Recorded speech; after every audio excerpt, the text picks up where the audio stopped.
Awesome. So we'll get started here with Michael Pevia. Hey, Eric, thanks for the time, man. Uh, Quite a turnaround after the draft. Congratulations on the selection, by the way. Quite a turnaround after the draft and, getting immediately into football activities. How has the transition been so far to the NFL? And what mental notes have you been taking from guys like DeForest Buckner and Grover Stewart? Yeah, the transition's been pretty good. They're all trying to get us up to speed. Get us up playing ready. So, they've just been telling us different tips about what we basically trying to transform us into like professional athletes. Like even though like now that we're getting paid, we're not still considered professionals until we get into that whole routine of taking care of our bodies and learning to do that extra stuff we need to do in order to like play in the league and stuff. So right now they're kind of teaching us all that, taking us under their wing, and we're just learning that. Cody Felger. Hey, Eric, thanks for doing this. Really appreciate it. Coming out of the draft, I'm curious, what are some things that you would say if somebody was to ask you, what are your biggest strengths and what are some things that you're looking to improve on here in your rookie season? Coming out of the draft's biggest strengths, I would say, naturally I have a bigger size than some other people. So coming in, playing nose at three tech, I got that size to go into, but now it's I mainly have to work into is transforming my body from the college athlete to the NFL athlete. And now there's a bigger step. I got to get, faster twitch muscles, even though I got that strength, now I have to combine it a lot with speed. So the different games and moves, so I can keep up with people like Grove and Buck and being able to compete just with them. On the D line, we got a saying, no weak links. So now it's transforming the skill set that we had during the college season into the NFL and becoming that type of player. Support for the Blue Stable is brought to you by Manscaped, who is the best in men's below-the-waist grooming. Their products are precision-engineered tools for your family jewels. Manscaped Performance Package is the ultimate men's hygiene bundle. Join over 4 million men worldwide who trust Manscaped with this exclusive offer for you. Get 20% off and free worldwide shipping with the code BSTABLE2 at manscaped.com. That is BSTABLE2 at manscaped.com. I mean, you can go and get a nose hair trimmer. Awesome. It has a light when you know it's charging, when it's on. It comes with another trimmer here. It's amazing. It's great. The grip is amazing. And you can also get a toiletry bag. Amazing leather, guys. Go to manscaped.com and get a performance package. Get 20% off when you use BSTABLE2 as the code. Dustin Adams. Many people believe you were one of the biggest, if not the biggest, NFL Combine invite list snubs. How did not receiving that invite fuel your mentality through the draft cycle? Oh, it just for me, when it came to that, I didn't especially when like talking to my dad and stuff, we always make sure, control what you control. And so when something like that happens and, you got different people talking about like, oh, how does that affect you? And how does do this and this to you? You can't be thinking about that stuff. You just have to think of what it is that you have to focus on now. So it's okay, I'm not at the combine. So what do I have to do? I have to go to my pro day. So this is now the new target. And what do I have to improve on or get to in order to perform the best at that specific event? And so then it kind of just basically you're just jumping tracks. Okay, now instead of this, I'm this. Now let's go. And so just practicing there and just not thinking about anything else, just full speed ahead. Jacob. Yeah, Eric, thank you for your time. What has been a focal point or a specific skill that you've been really trying to work on and that you will continue to work on coming into training camp? One of the specific skills for me coming into is transforming. So transforming my stance that I've been getting into, like I had because it's a different type of scheme for me.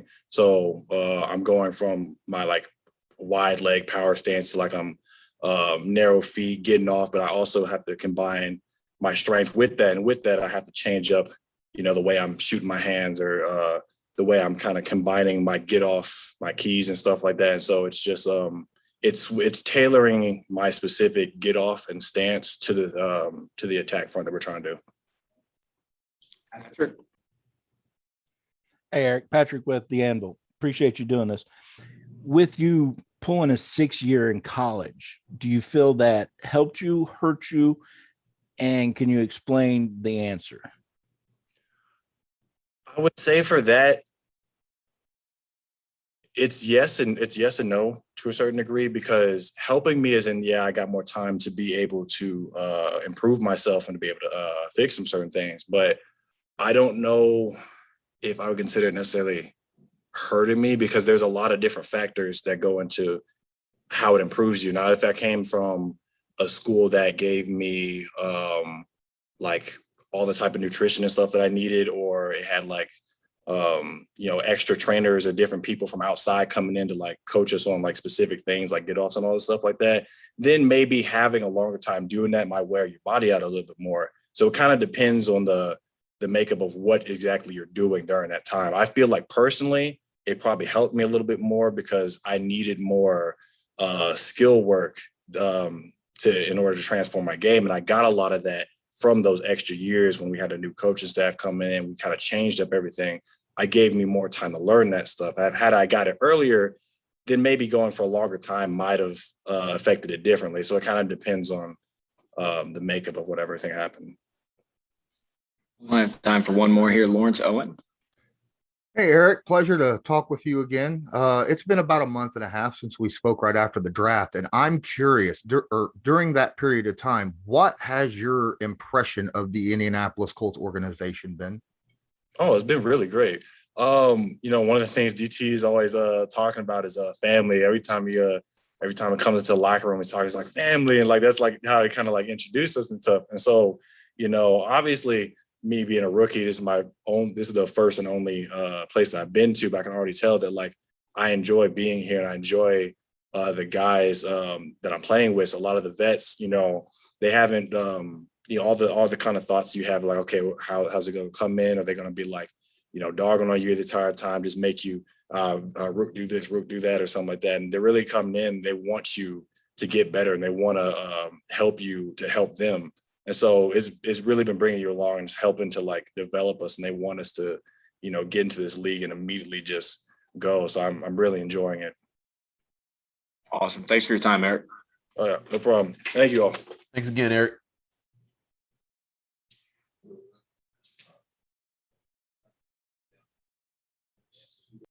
Get 20% off and free shipping with the code BStable2 at manscaped.com. That's 20% off with free shipping at manscaped.com when you use code BStable2. Unlock your confidence and always use the right tools for the job with Manscaped. All righty. We'll get started here with Michael. Hey, Jelani, thanks for the time. And congratulations on the selection, by the way. Quick turnaround for you guys as, rookies after the draft. And what has the transition to the NFL been like, and what have you learned during this time from guys like Matt Ryan, Mo Alley-Cox, and Frank Wright? I would definitely say, to answer your first question, would definitely be, like you said, with the quick turnaround, just becoming a pro pretty much, learning the responsibilities and then learning, especially offensive-wise, learning the playbook, make sure you're always on your P's and Q's pretty much.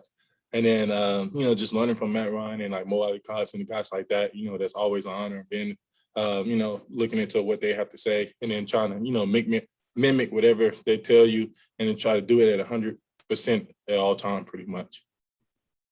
Felger. Hey, Jelani, thanks for doing this. Really appreciate it. So I was curious for you, coming out of college, you haven't played tight end that long, but what would you say are some of the things from last year playing in Virginia that you would say you recognize as some of your strengths and some of the things that you're looking to work on here in your rookie season? Definitely say I'll start off with weakness first. Definitely like you said, just technique within everything, route running, blocking, just basic that you need to be a pretty good tight end. And then some of the strengths is just, I would say, from my size, it's been physical, playing fast, then kind of doing the unnormal things that you'll probably see as a tight end my size. So I'll definitely say that plays a strength into how I contribute to the offense. Dustin Adams. We rave about your size and speed for obvious reasons, but I'm curious to know, what do you think is your most underrated attribute that people just aren't talking enough about? That's a real good question. I don't think I ever thought about that, but I'll probably say just the mental aspect of the game, being able to play fast, like being able to read the defense, find the zones, knowing how to beat a man, coverage, just things like that. I would definitely say is kind of under the radar that people don't normally just talk about. Time for a few more. Jacob? Yeah, Jelani, thank you for your time. What are some teammates or coaches that you kind of gravitated towards since joining the team, or somebody that's kind of taking you under their wing?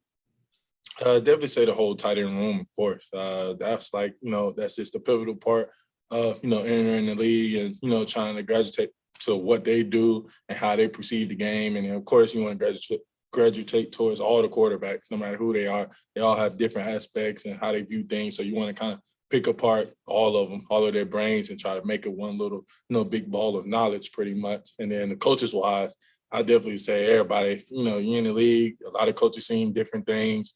So, you want to kind of, like I said, take different things within those coaches and then try to, manipulate whatever you got going on and, keep that like that. Lawrence Owen? Hello, Jelani. Rarely does a guy of your size and stature get through high school, college, and into the NFL without earning a nickname, whether it be from, guys, college teammates or family or whatnot. Do you have a nickname that you'd like to share and how you might have gotten that? Honestly, I don't. I haven't really got a nickname yet. I wouldn't be mine if somebody did give me one. It's not, but.